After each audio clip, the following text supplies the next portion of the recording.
Hello everyone, I'm Chef Matt and welcome back to the West River Kitchen. In today's video we're going to talk about the most important tool in any chef's tool bag or any kitchen, your knives. It's also one of the most dangerous.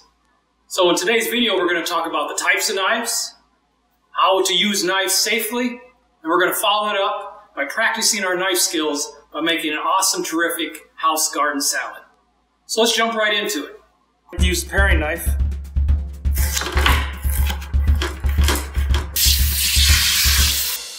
There are 5 different knives we're going to talk about today, and these are the most common types of knives that you'll see in the kitchen and a chef will use. The first one is the most common, and it's called the chef's knife. The chef's knife is called the chef knife because it's a do-it-all knife. It can cut all the cuts and typically cut anything that you need to be cut. The second knife we're going to talk about is a boning knife. Now, a boning knife is very unique. It's used to cut meat off the bone, hence the boning knife. Also, it is used to cut different real hard roots and vegetables. The third knife we're going to talk about is the fillet knife. And it's pretty self-explanatory. It's used to fillet fish and to take really thin skin off of meats. The fourth knife we're going to talk about is the bread knife or the serrated knife. This is used to cut bread, also cut cakes. Also, it's really good at cutting tomatoes and making fancy cuts on lettuce. The fifth knife we're going to talk about is the paring knife. The paring knife is used to cut the smaller vegetables in a safe way. We're going to demonstrate that in a little bit. So as always, one of the most important things you have to do before we start any meal or any kitchen project is make sure we have good personal hygiene, and that includes, the most important thing, is proper hand washing. Let's get cooking. One of the main things about knives is handling them safely. The most dangerous knife is a dull knife. You always want to keep your knife sharp and ready to use, but only try to sharpen your knives if you're a trained chef or somebody that is trained to sharpen knives. Do not try to do it at home. So it's very important before you start any process of cutting your vegetables to make sure that they're washed. The easy way to wash is just to spray. So the first thing we're going to cut is a nice, very beautiful yellow pepper. I'm going to use my chef knife to make the cut. And to this cut we're going to do a julienne. Almost like a matchstick cut. So to cut any pepper, you want to stand it up and then cut down on the sides.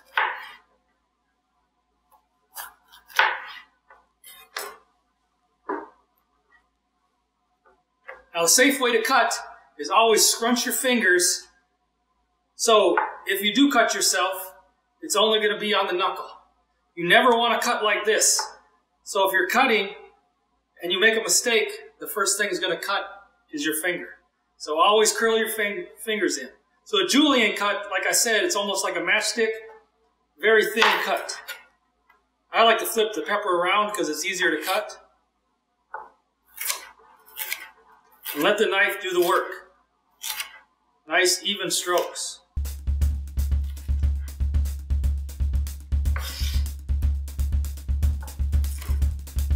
That's a very nice julienne cut. Go ahead and set that in our bowl for our house salad. Next thing we're going to cut is our red pepper. Again, you're going to set it up and just make a couple nice cuts. And in this cut, we're going to cut it diced. So again, safety always. You're going to cut it in strips again, like you did in julienne. This time you're going to turn it back around. It makes very thin, diced cuts. Always keeping the fingers curled. And again, let the knife do the work.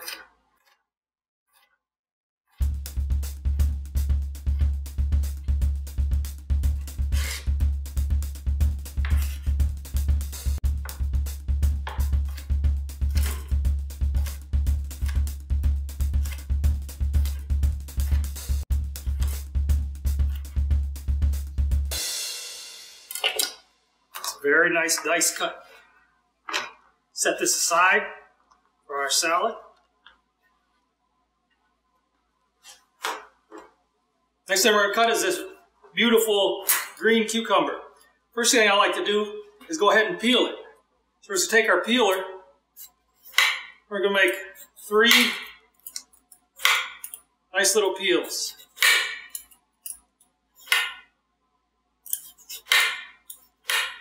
Just like that. We're going to cut this in chopped. So chopped is about 3 times the size of a diced. So I'm just going to take this end off, take that end off. I'm going to cut the cucumber in half, and then I'm going to cut it in half again. Okay? Then I cut it in half one more time.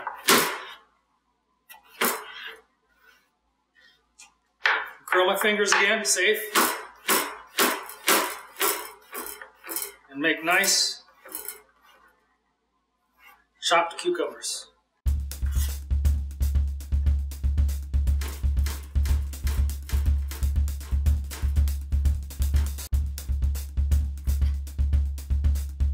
We'll set that aside.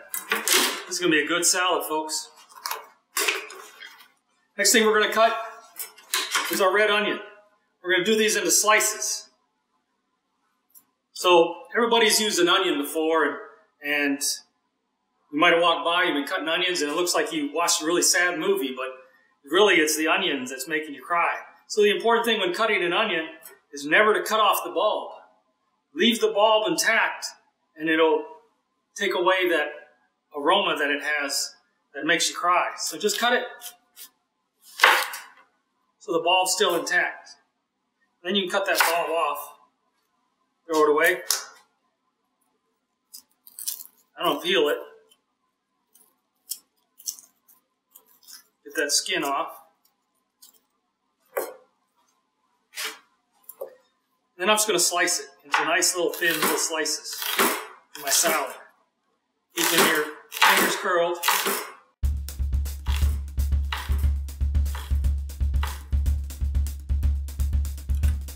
You're going to take them apart there. You can see these nice little slices that go great into the salad.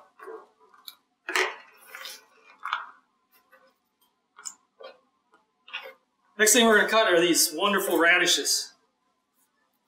My grandpa used to take the radishes right from the garden, cut the stem off, put some salt on the table, and just eat them like that. We're going to take the stem off with a chef knife.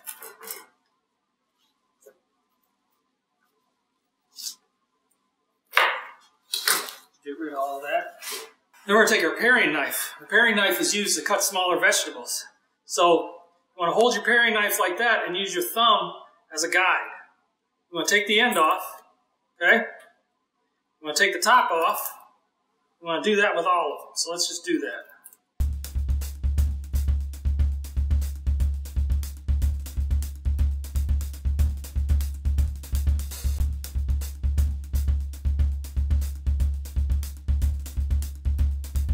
Alright, now we're just going to slice these with our paring knife, real nice and thin, like this.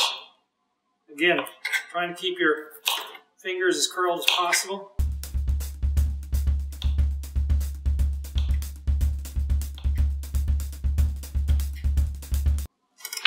I think that's good. Put that in our bowl. Alright, let's get to our lettuce. This is a nice romaine lettuce. What I like to do, I'm going to cut this down here, cut that off.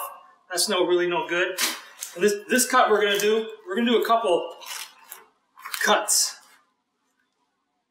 One we're going to do is called a chiffonade cut.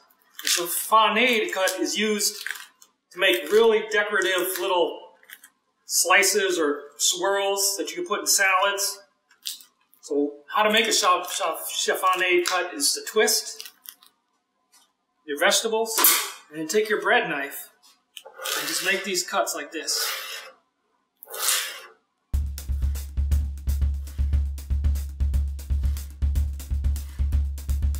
See the decorative on the lettuce? We're going to use part of that for our salad. Let's bring the bowl here. That's a Sharpen knife. What I like to do when I do lettuce is I really don't like to cut it. I like to tear it. Because when you cut lettuce and green leafy things, you lose a lot of the nutrients. So I prefer just to tear it. Just kind of put it up, just tear it all nice.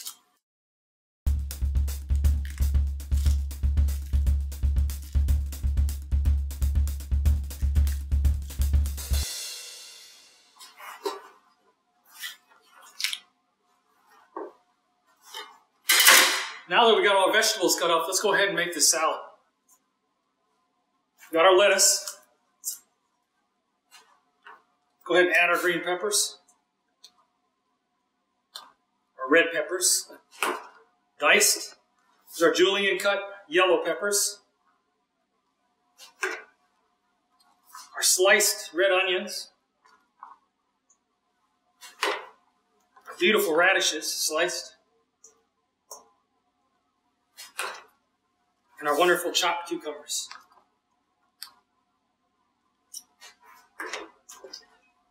I like to end it with some tomatoes. These are small grape tomatoes. You don't have to do nothing with them. That's why I love them so much. You can just add them right to the salad. So I like to mix the salad. The easiest way is to take a tong and just mix it up.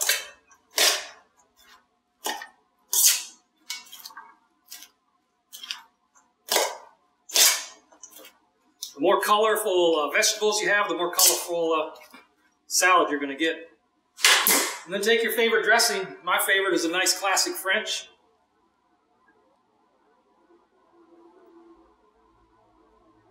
Just graze over it. And you can do one more twirl. Mix all that dressing up there.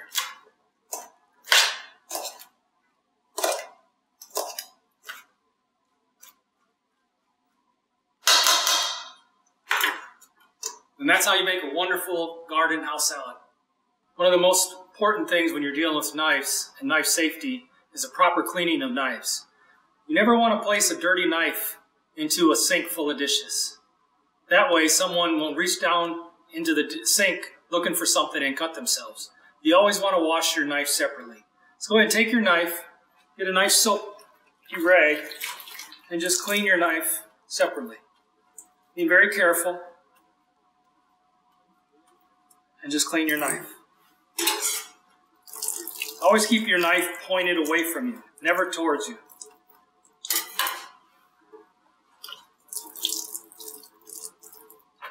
When you get done cleaning the knives, just a real quick rinse.